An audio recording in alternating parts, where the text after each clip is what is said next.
Everything in God's creation was described as being good, except the fact that Adam was alone.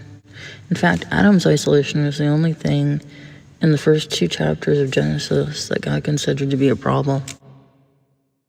When God created a partner for man, then God was pleased with everything in his creation. In fact, ever since the fall, God has been seeking to make things right again. Our sinfulness always leads us away from God and distorts the way God created us to be. But growth always involves growth towards God's original ideal for the human race. When God banished Adam and Eve from the garden and put an angel with a flashing sword to guard the way back to the tree of life, it was to guard the way open, not to close it off.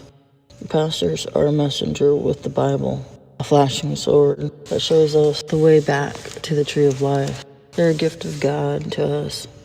They preach the Bible that we may know God, what He's about, and the way back to Him. And anyone who's become a pastor, it's a gift to us. They do it because they care. There isn't much glory or money in it for the average pastor.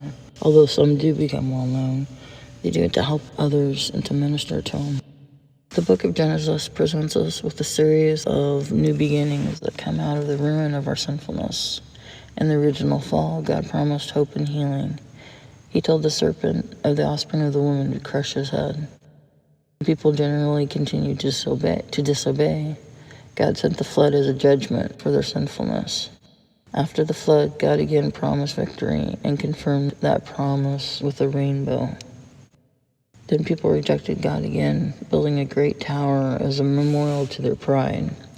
In response, God confused their languages. Then God chose a man, Abram, and promised to bless all nations of the world through his offspring. Each time human sin brought about ruin, God promised us victory and recovery in the face. And of course, those are pointing to the cross, that Jesus take our sin upon himself, crushing sin, which we celebrate at Easter. Adam and Eve's disobedience affected all of God's creation. The idyllic world of the garden was gone forever, and life became a struggle. Our futile attempts to avoid the realities of a ruined world have led us into all kinds of destructive behaviors. Although salvation on the cross of Christ is free, Christian living recovery begins when we squarely face the broken realities of our world, the daily struggles and hardships. Once we've done this, we have entered the spiritual area where we struggle to grow and blossom to have the life God intended.